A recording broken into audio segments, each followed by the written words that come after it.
Sir எல்லா பத்திரிகையாளர்களும் கலைவாணர் அரங்கத்தில் இருக்காங்க. நீங்கள் போகலையா? எங்களுக்கு அழைப்பு வரல. எங்களுக்கு தான் அழைப்பு வரல, உங்களுக்கு அழைப்பு வரல. உரிமையாளர்கள் மற்றும் ஆசிரியர்கள் இவர்கள் 2 பேருக்கு தான் அழைப்பு. இத்தனை நாளாக இல்லாமல் தேர்தல் நெருங்குவதால் இன்று பத்திரிகையாளர்களை எல்லாம் சந்திக்க வேண்டும் என்று ஒரு நிகழ்வு அரசின் செய்தி விளம்பரத்துறையால் ஏற்பாடு செய்யப்பட்டு தற்போது கலைவாணர் அரங்கில் இந்த நிகழ்ச்சி நடைபெற்று கொண்டிருக்கிறது. ஓனர் 2 பேருக்கு தான் இன்வைட்டு, ஓனர் அண்டு எடிட்டர்ஸ், இவங்க 2 பேருக்கு தான். அந்த உணவு விடுதி செரிமனி, ஓப்பனிங் செரிமனிங் தானே சார்? ஆமாம், அது ப்ரெஸ் கிளப்பில் அருண் தலைமையில் நடப்பது. அதற்கும் இதற்கும் சம்மந்தம் இல்லை. அரசே நடத்துகிற ஏற்பாடு இது நிகழ்ச்சி. அது திமுக செய்தி பிரிவினர் அவர்களுடைய கிளப்பில் ஒரு சாப்பாட்டு மெஸ்ஸு திறக்கிறாங்க. அதுக்கு அவர்களுக்கெல்லாம் உணவளிக்கக்கூடியவர் வந்து அதை வரும் 10ஆம் தேதி திறந்து வைக்கிறார். இந்த பாருங்கள், நான் ஒரு காரணத்தோடு தான் சொல்கிறேன். நான் என்ன உறவு, நான் இன்றைக்கி விரிவாக பேசினால மீண்டும் பேச விரும்பலை. உங்களுக்கு அவருக்கு என்ன உறவு? ஒரு 2 மாதம் முன்னாடி தான் கத்திக்கிட்டு காவல்துறை அராஜகம் ஒழிகன்னு இந்த அவருக்கு பிடிச்சவர் ஒருத்தர் இப்படி கற்று பேசினார். சார், நம்ம இந்த கலைவாணர் அரங்கத்துக்கு போயிடலாம். வருவோம். பேசினார். அப்புறம் அவரை கூப்பிட்டு திறந்து வைக்கிறீங்கன்னா அவர் தான் உங்களுக்கு உணவு அளிப்பவர், அதனால் திறந்து வைக்கிறீர்கள். அப்படி தான் புரிந்து கொள்ள முடியும். உணவு அன்னமிட்ட கையையே வந்து திறந்து வைப்பது சிறப்பல்லவா? நன்றி, விசுவாசத்தை. அந்த அடிப்படையில் இப்போது கலைவாணர் அரங்கில் இந்த நிகழ்ச்சி இன்று நடைபெறுகிறது. நான் 6 மாதம் அல்லது 1 வருடத்திற்கு முன்னாடிலாம் நீங்கள் திமுக ஆட்சியை எப்படி நினைத்திருப்பீர்கள் என்று எனக்கு தெரியாது. கூட்டணி கட்சிகள் எப்படி நினைத்தன என்பது எனக்கு தெரியாது. ஆனால் இந்த திமுக கூட்டணி என்கிற இந்த கோட்டை கலகலத்து போகும் என்பதை நான் உறுதியாக நம்பினேன். எடப்பாடி பழனிசாமியும் நம்புகிறார் என்று நான் நம்புகிறேன். ஏன்னா அவர்கிட்ட ஒரு கான்ஃபிடென்ஸை பார்க்குறேன். பார்த்தீங்களா, தெம்பாக பேசுகிறார், பயமே இல்லாமல் நம்ம ஜெயிச்சிட்ட மாதிரியே பேசினுக்கிறார் அவர். இந்த காலம் இல்லை. மறு கேம்பில் பார்த்தீங்கன்னா அந்த அச்சம் இருக்குது. ஆனால் வெளியிலேருந்து பார்க்குறவங்களுக்கு இது திமுக எப்படிப்பா அது வலுவான கூட்டணி, அதை போய் எப்படி என்றெல்லாம் பேசி கொண்டிருக்கிறார்கள். விவரங்கள் எல்லாம் சொல்கிறேன் நான். இல்லை, நானும் பார்க்கணும் சில நாட்களாக. நீங்கள் பேசுங்க, நான் நினைக்கிறதும் நீங்கள் நினைக்கிறதும் ஒரே மாதிரி இருக்காங்கன்னு பார்க்கலாம். அது வந்து அந்த அந்த கோட்டையின் அடித்தளம் உளுத்து விட்டது. ஒரு உளுத்து போன அடித்தளத்தில் இருக்கும் கோட்டை தான் இப்போது அந்த திமுக அரசு என்ற இந்த கோட்டை. எப்போது வேண்டுமானாலும் இடிந்து விழும். அந்த அடித்தளம் செல்லரிக்க தொடங்கிய சமயத்தில் நான் இவர்களை எச்சரிக்கை செய்தேன். ஆனால் இவர்கள் அதை கண்டுகொள்ளவில்லை. இன்று முழுவதுமாக உளுத்து விட்டது. இன்றைக்கி இந்த பத்திரிகையாளர்கள்லாம் சந்திக்கிறாங்க. கடந்த 1 மாதமாக தந்தையும் மகனும் பேசிக்கொள்வதில்லை. தெரியுமா? கேள்விப்பட்டீங்களா? 20 நாளாக போகிறதில்லைன்னு நான் சொன்னேன், ஞாபகம் இருக்கா? ஒரு உதயநிதி ஸ்டாலின் அவர்கள் வந்து கடைசியாக கலந்து கொண்ட அரசு விழா இது அப்படின்னு எனக்கு தெரியல. நடுவில்லாம் அங்கங்கே ஏதோ நடந்திருக்கு. 2 பேரும் ஒன்றா வீட்டுக்கு போகிறல்ல, அப்பா அம்மா வீடு இல்லை. அது குறிஞ்சியில் இவருக்கு வீடுன்றது டெம்பரவரி, ஃப்ரெண்ட்ஸோட பார்ட்டி பண்ணுறதுக்கு. அது அவரோட வீடு என்றால் அது சித்தரஞ்சன் சாலையில் முதல்வர் அவர்கள் இருக்கும் வீடு தான். கூட்டு குடும்பமாக தானே இவ்வளவு நாட்கள் அவர்கள் இருந்தார்கள். ஸோ சித்தரஞ்சன் சாலை வீடு தான். குறிஞ்சிக்கு எப்போது அலுவல் ரீதியாக அவர்களை சந்திக்கிறதுக்கு அந்த பின்னாடி கருப்பு பேக்ரவுண்டில் ஒன்று சினிமா செட்டு மாதிரியே போட்டு போயிருக்கேன். நிறைய வாட்டி போயிருக்கேங்க. சினிமா செட்டு மாதிரியே இருக்கும். அங்கே ஆஃபீஸ் இது தூங்கி எந்திரிக்கிறது, தூங்குறதுக்கு மட்டும் அதை வச்சுருந்தார். இப்போது இங்கேயே நிரந்தரமாக குடியிருக்கிறார், போகிறதே இல்லை.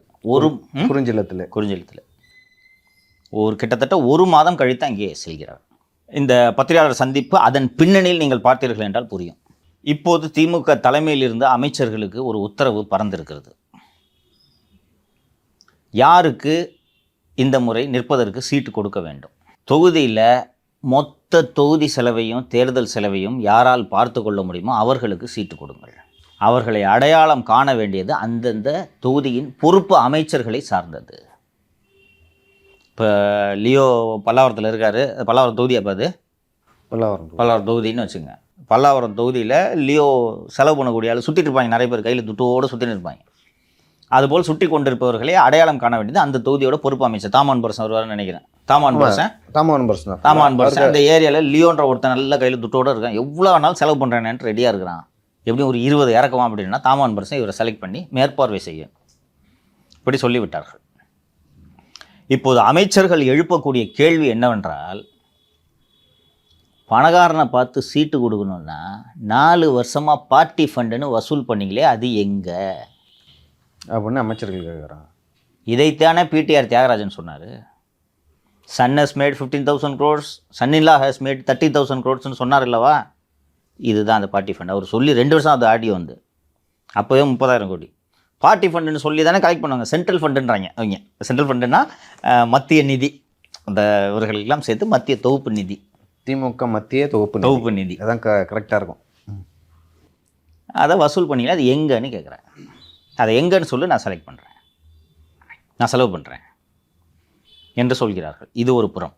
கிட்டத்தட்ட நான் ஏற்கனவே சொன்னேன், கிட்டத்தட்ட உதயநிதி கேபினெட் ஃபார்ம் பண்ணிட்டாருன்னு சொன்னேன். ஜோயல், மேயர் திருமதி பிரியா உள்ளிட்டோர் எல்லாம். அப்போது தான் அவருக்கும் சேகர்பாபுக்கெல்லாம் உரசல் ஏற்பட்டது என்று சொன்னேன். அவர் கட்சியை கையில் எடுக்க வேண்டும் என்று நினைக்கிறார் உதயநிதி. நல்ல விஷயம் தான். என்ன காரணம் என்றால், அப்பா சிஎம் இருக்கிறதால தானே இந்த யூசி ஆட்சி பண்ணிட்டுருக்காரு. அடுத்த வாட்டி அப்பா சிஎம்மாகவே இருக்கக்கூடாது. நான் 2.5 வருஷம் முன்னாடி பேசினேன்னு நினைக்கிறேன். சிஎம் தப்பு பண்ணுறாரு. அரசியலில் பெற்ற மகன் தந்தையை சிறையில் வைப்பான், தந்தை மகனை சிறையில் வைப்பான். அர்த்த சாஸ்திரத்தில் எழுதியிருக்கிறது. அது காலங்காலமாக நடந்த வரலாறுல உலக வரலாறு முழுக்க நடக்குதுப்பா. இங்கே இந்தியா மட்டும் இல்லை, உலக வரலாறு பூரா நடக்குது. அர்த்த சாஸ்திரத்தில் சாணக்கியர் எழுதியிருக்கிறார். 15 வயசு ஆன உடனே ராஜாவே அவரோட மகன்கிட்ட ஆளை விட்டு, இளவரசர் நீங்களே ராஜா ஆகிடுங்க,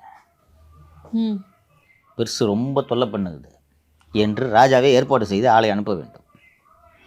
மகன் அவன் தலையை வெட்டினால் சரியான இளவரசன் என்று பொருள். மகன் அதற்கு உடன்பட்டு அவனோடு கூட்டு சேர்ந்தால் மகனை சிறையில் அடைக்க வேண்டும். இது மன்னனின் கடமை. ஆட்சி செய்வதற்கான இலக்கணங்களில் இது ஒன்று. பையனுக்கு குடியை வாங்கி கொடுக்கணுன்றாரு, பெண்களை அனுப்ப வேண்டும்ன்றாரு. எதுக்கு மயங்குறான்? அவன் நல்ல அரசனாக இருப்பானா என்பதை தந்தை சோதித்து எதுப்பண்ணா 3-4 பசங்க இருக்காங்க, அதை செலக்ட் பண்ணும். தனி மனித பலவீனங்களை மகன்களுக்கு பெற்ற பிள்ளைகளுக்கு, ஏன்னா அரசனோட கடமை, தந்தை வேற. இது இப்படி தான் போகும். அவுரங்கசீப் அதுக்கு சிறந்தவரான் அவுரங்கசீப் ஷாஜகானை பெத்த தந்தையை சிறையில் வைக்கவில்லையா? நான் தாஜ்மஹால் தானே அவனை ஜன்னலேருந்து பார்த்துக்க, போ உட்காரு ஓடு, சும்மா காதலிக்கு சமாதி கட்டின்னு துட்டை வேஸ்ட் பண்ணு. அவனோட சகோதரர்கள் எல்லாத்தையும் கொண்டு, அதான் கடைசி மகன் எதுக்கு ஷாஜகானுக்கு. இதுதான் அரசியல். இன்னொன்று, நீங்கள் உங்கள் தந்தைக்கு இதை செய்யவில்லையா? கருணாநிதி அணி, ஸ்டாலின் அணி இருந்துச்சா இல்லையா? கருணாநிதி அணியில் ஜே அன்பழகன் மட்டும்தான், எனது நண்பர், இறந்து விட்டார். ஸ்டாலின் அணியில் இன்று அரசியலில் எதிர்காலத்தை தொலைத்து விட்ட பொன்முடி, வேலு, பூச்சி முருகன், இவர்களெல்லாம் இருப்பார்கள். கருணாநிதி அணி இந்த துரைமுருகன், அன்பழகன், நேரு சொல்லலாம். நேரு ரெண்டும் பட்டும் படாமல் இருந்துப்பார். நேருன்னு சொல்லலாம், ஏன்னா மகேஷ் இங்கிட்டு, அண்ணன் அங்கிட்டு. இப்படி அப்போது நீங்கள் அரசியல் செய்யலையா அவங்க அப்பாவுக்கு எதிராக? இப்போ உங்கள் புள்ள உங்களுக்கு எதிராக அரசியல் செய்வாரா மாட்டாரா? பிரசாந்த் கிஷோர் வந்து சொல்கிறாரு, சார் இப்போதைக்கு நிற்க வேணாம் என்று. செல்ல பிள்ளை அல்லவா, செல்ஃபோனை சுவிட்ச் ஆஃப் செய்து விட்டு போய் அவரது நண்பர் வீட்டில், அண்ணா நகர் கார்த்திக் வீட்டில் தங்கி விட்டார். காலையிலேருந்து புள்ள சாப்பிடாமல் இருக்குது. நம்ம புள்ள நிற்கணுமா வேணாமான்னு நம்ம முடிவு பண்ணாமல் எவனோ ஒரு பீகார்காரன் வந்து சொன்னான்னு நீங்கள் பாட்டு இப்படி பண்ணிகிட்டு இருக்கீங்க என்று சொன்னவுடன் பாமகவோடு ஒரு செட்டிங்கை போட்டு கசாலியை நிற்க வைத்து, அப்படித்தான் அவர் சேப்பாக்கம் சேகுவார் ஆனார். சரி, அதோடு விட்டுருக்கலாம். உங்கள் தந்தை விட்டு வைத்தாரா இல்லையா? 96 டென்யூரில் நீங்கள் மேயரு, அதுக்கு முன்னாடி எம்எல்ஏ, மேயரு, படிப்படியாக வாங்க. அப்புறம் உள்ளாட்சித்துறை அமைச்சர், இறுதி நேரத்தில் தான் துணை முதல்வர். கட்சிக்கு நான் தலைவரானு சொன்னேன்னா செயல் தலைவராக இருமாதில்ல போ. பெத்த அந்த அரசியலை சரியாக புரிஞ்சு நடந்தவர் கருணாநிதி தான். அந்த காலத்தில் அவர் அர்த்தசாஸ்திரம் படிச்சிருப்பார். இயல்பில் வரும்பா அது. அந்த காலத்தில் அண்ணன் தம்பிகளெல்லாம் கொண்டாருல்ல அவர் அவுரங்கசீப்பு. இவர் அண்ணன் தம்பிக்குள்ள சண்டை மூட்டி விட்டார். என்ன சின்னவன் ரொம்ப ஆடுறான் போல இருக்கு, இரு பெரியவனை கூப்பிட்டு, என்னப்பா அமைதியாக இருக்க, நீ தான் தென்மண்டல அமைப்பு செயலாளர் போ அப்படின்னு இவரு கருங்க. அதுன்னா நான் செயல்தில் ஒரு தென்மண்டல அமைப்பு செயலாளர். அவர் அழகிரி அவரது குணத்தால் அரசியலை இழந்தார், எதிர்காலத்தை இழந்தார். அப்படி பண்ணார். இங்கே ஒத்த புள்ள அதிகாரத்தை, அந்த சுவையை நீங்கள் காட்டுறீங்க. எப்படி இளரத்தம் சும்மா இருக்கும்? இன்னொன்று, அவர் கேட்டதை குறைந்தபட்சம் செய்து கொடுத்திருந்தாலாவது பரவாயில்லை. அவரால் உங்களையே அணுக முடியவில்லை. ஒரு தேன் பாட்டில் கொடுக்க முடியல. ஆமாம், மலைத்தேன் கொடுக்க முடியல, எதுவுமே செய்ய முடியல. தேன் பாட்டில் உதாரணம். இது மாதிரி எத்தனை டிசப்பாயின்மெண்ட்ஸை சந்திச்சிருப்பார் அவர். ஒரு மாதமாக பேசலை. ஒரு சேகர் பாபு கட்சி மாதிரி வந்தால் கொளத்தூர் தண்டராஜிட்ட பேசுகிற மாதிரி பேசியிருக்காரு. சின்னவர்கிட்ட அப்பாட்ட பேசிக்கிறேன், போ இதெல்லாம் நீ தலையிடாது அப்படின்றது. போய் அப்பா கிட்ட கம்ப்ளைண்ட் பண்ணால் நீ இதில் தலையிடாதுன்றது. சரி எதுலையும் தலையிடல. இவருக்கு தெரிஞ்சது இதுதான். அன்றைக்கி செல்ஃபோனை சுவிட்ச் ஆஃப் பண்ணி வச்சார். இன்றைக்கி உங்கள்கிட்ட பேசுறது நிறுத்திட்டார். இன்று தான் அவர்கள் முதல் முறையில் பிரிந்த ஆடுகள் இன்று தான் இந்த நிகழ்ச்சிக்காக சந்தித்திருக்கின்றன. காலை சித்தரஞ்சன் சாலை சென்று அங்கிருந்து இருவரும் பத்திரிகையாளரை சந்திக்க சென்றிருக்கிறார்கள். இது தொடக்கம். கேண்டிடேட் நேர்காணல் நடத்துவாங்களா அறிவாலயத்தில் பார்த்துருக்கீங்களா? வேட்பாளர் தெரியுது. இது நமக்கெல்லாம் போடப்படும் ஓரங்க நாடகம். உண்மையான கேண்டிடேட் செலெக்ஷன் இந்த வாரம் ஞாயிற்றுக்கிழமையிலிருந்து குறிஞ்சி இல்லத்திலிருந்து தொடங்குகிறது. ஸோ அப்பாட்ட சொன்னா அப்பா இப்படி தான் தலையிடாதுன்னு சொல்லுவார். 26 தேர்தலில் நம்மளும் ஒரு 80 பேர் எம்எல்ஏவாக இருந்தால் தான் 80 பேரும் சேர்ந்து உதயநிதி முதல்வர் சொன்னால் அவங்க அப்பா என்ன பண்ணுவார்? உதயச்சந்திரன் வந்து சொல்லுவாரா திராவிட மாடல் முதல்வர் இவர் தானே? அப்போ சொல்லுவார் அவர். 80 எம்எல்ஏ சொன்னால் அப்போவே பின்வாங்கணும். இது லாஜிக்கலாக தான் இருக்குது. இவருக்கு என்னன்னா அவங்க அப்பா மீது கோவம் இல்லை. நான் கண்ணால் பார்த்துருக்கேன். Extremely obedient boy. மரியாதை கொடுப்பார். ரொம்ப மரியாதை. சீட்டு நுனியில் தான் உட்காந்துருந்தார். Extremely obedient. ஸோ இன்றைக்கி மரியாதையோடு இருக்கார். நாளைக்கு அதிகாரம் என்று வரும்போது அரண்மனையில் நடக்கும் அரசியல் இங்கே நடக்காதா? ஒரு 80 எம்எல்ஏ, உதயநிதி தான் சிஎம். இதே போல் அழுத்தம் கொடுத்து தானே நீங்கள் துணை முதல்வர் ஆனீர்கள். அப்போது அப்போ உங்களுக்கு நினைவு இருக்காது 2006 ஆட்சி காலத்தில் துணை முதல்வர் ஆக்கணும் என்ன வெறும் அமைச்சர்னு யார்? வேலு இவங்கெல்லாம் அப்படி கத்த பொன்முடி எல்லாம் போஸ்ட் அடி விடுறது. துணையே திமுகவின் வருங்காலமே. இன்றைக்கி உன் பிள்ளைக்கு அடிக்கிறாங்களா? ஆக்சுவலாக சின்ன வயசில் சார் எனக்கு வந்து இப்படிலாம் பேசுனாங்கன்னா அதோட அர்த்தம் புரியாது. நம்மளுக்கு எதுவுமே புரியாது. அதெல்லாம் இப்போ பார்த்தா ஓ இது பின்னாடி இவ்வளோ விஷயங்கள் இருக்கா. எப்பா அஃபிஷியல் அனௌன்ஸ்மெண்ட் வந்திருக்கப்பா 2006 ஆட்சி காலத்தில். யாருமே வந்து அண்ணா, கலைஞர், தளபதி இவர்கள் 3 படத்தை தவிர வேறு யாருடைய படமும் திமுக மேடைகளில் இடம்பெறக்கூடாது. எதுக்கு? கனிமொழி ஃபோட்டோ இடம்பெறக்கூடாது. நீங்கள் பண்ணீங்கல்ல. இன்றைக்கி ஸ்டாலின் பிறந்த நாளை விட உதயநிதி பிறந்த நாளுக்கு முரசொலி விளம்பரங்கள் அதிகம் வருகிறதா? நான் கணக்கு போட்டு இன்றைக்கி ட்வீட் பண்ணியிருந்தேன். 100 பேஜ் முரசொலி உதயநிதி பிறந்தநாள் இன்றைக்கி. ஸ்டாலின் பிறந்தநாள் இன்றைக்கி 60 பேஜ். இதான் அரசியல். இப்போது சொல்கிறேன், திமுகவோட முடிவுரை எழுதப்பட்டு விட்டது. இது மீண்டும் ஆட்சிக்கு வராது. ஏற்கனவே திரும்ப முன்முனுப்பு தொடங்கிடுச்சா? இன்னும் ஒரு பழமொழி சொல்லுவாங்க சார், அணைய போகிற வழக்கு தான் பிரகாசமாக எரியும். அந்த பிரகாசம் தான் இன்று பத்திரிகையாளர்களை சந்தித்திருக்கிறது. நீங்கள் இந்த பத்திரிகையாளர்களை இப்படி மேடை போட்டு சந்திச்சிங்கன்னா கலைவாணர் அரங்கத்தில் ஓனரையும் எம்ப்ளாயையும் வர சொல்லியிருக்கீங்க. எம்ப்ளாயி பேசுவாரா, ஓனர் பேசுவாரா? சிஎம் அப்போ நீ நானும் பார்க்க போகிறோம்ப்பா, நீ பேசுவியா நான் பேசுவேண்ணா? சிஎம்கிட்ட ஓனர் தான் பேசுவாங்க. ஓனர் இருக்கும்போது எம்ப்ளாயி பேசுனா வந்த பிறகு எம்ப்ளாயியாக இருப்பார் அவர். இது எல்லாத்துலேயும் சிக்கல் இருக்கா? நீ பாலிமர், நீ எடிட்ரு, கல்யாண சுந்தரத்தை அமைதியாக இருக்க சொல்லிட்டு நீ பேசுனா விடுவார் கல்யாண சுந்தரம்? நீங்கள் வந்து அங்கே பாலிமர் எடிட்டருக்கு முன்னுரிமை கொடுக்க முடியாதாங்க? ஆமாம். ஃபஸ்ட்டு இவருக்கு யார் ஓனர் யார் எடிட்டர்ன்றது தெரியாது. கருணாநிதி தான் கண்டுபிடிச்சிடுவார். யாரையா இவன் விஷயம் தெரிஞ்சவன், நல்லா எழுதுவான், வாயா அப்படின்னு பேசுவார். யார்கிட்ட பேசணும் யார்கிட்ட பேசக்கூடாதுன்றது தெரியும். இப்போ நடத்துகிறீங்களே, இப்போ சில ஆலோசனைகளே உங்களுக்கு அங்கே சொல்கிறார்கள் என்று வைத்துக்கொள்ளும். இப்போ இனிமேல் செயல்படுத்தி என்ன பண்ண போகிறீங்க? ஆல்ரெடி கட்டுக்குள்ளே தானே வச்சுருக்காங்க சார். இந்த மீட்டிங்கோட நோக்கம் என்ன சார்? மீட்டிங்கோட நோக்கம் தங்கு தடையின்றி உங்களுக்கு விளம்பரங்கள் கிடைக்கும். 26 தேர்தலுக்காக மீடியாவுக்கு திமுக ஒதுக்கியுள்ள பட்ஜெட் 250 கோடி. கட்சி சார்பாக கொடுக்கப்படும் விளம்பரங்கள். இந்த கேரட்டை எடுத்து ஆட்டுவதற்காக தான் இன்று கலைவாணர் அரங்கில் இந்த நிகழ்ச்சி நடத்தப்படுகிறது. போய் ஃபோட்டோ எடுத்துப்பாங்க, நல்லா சார் நல்லா பண்ணுறீங்க சார்னு வாங்க. இப்போ நீ போய் நீ சாப்பிட்ற பிரியாணி சாப்பிட போயிருக்காங்களே, குறையே இல்லாத ஆட்சி சார். சார் இன்னும் 25 வருஷம் திமுக ஆட்சி சார்னு வாங்க, கூசாமல் சொல்லுவாங்க. இவரும் தினேஷ் சொன்னதை அப்படியே சொல்கிறாங்க. சொன்னது தினேஷ். நடந்து கொண்டிருக்கிறது திமுக. இப்போ இந்த தலைமுறை சண்டை தொடங்கி விட்டதா? அவர் உதயநிதி பிளான் பண்ணுவார். ஏன்னா இந்த ஆட்சி தொடங்கினதுலேருந்து டிசப்பாயின்மெண்ட் அவருக்கு. அதுதான் சார். இப்போ அவர் ஒபீடியண்ட்டாக இருக்கிறதும் உண்மை, அவரை அதிகாரத்தில் கையில் எடுக்கணுன்றதும் உண்மை. ஏன்னா இப்போ முதல்வர் அவருக்கு எதுவுமே அவரை டிஸ்டர்ப் பண்ண வேணாம். உடம்பு சரியில்லை அவருக்கு தெரியும். நமக்கு விட அப்பாவுக்கு உடம்பு சரியில்லை, வயசான காலத்தில் அவருக்கு தொல்லை கொடுக்கக்கூடாது. இது ஒரு காரணமாக தான் சொல்கிறாரு. நம்ம அவரை எதிர்த்து பேசக்கூடாது, தொல்லை கொடுக்கக்கூடாது. அப்படின்னு நினைக்கிறாரு. அடுத்த வாட்டி அவர் முதல்வராக இருந்தால் இதே நிலைமை தானே நீடிக்கும். உதயநிதி நினைப்பாரா மாட்டாரா? ஒரு போஸ்டிங் கேட்குறேன், தேன் பாட்டில் கொடுக்கணுன்றேன், தேன் கொடுக்கலாமா வேணாம்னு உதயச்சந்திரனை கேட்குறீங்க. நான் சிஎம் ஆனேன்னா எனக்கு வேண்டிய உதவியாளரை வச்சுக்கொள்வேன்ல. செந்தில் தான் அடுத்த தினேஷ்.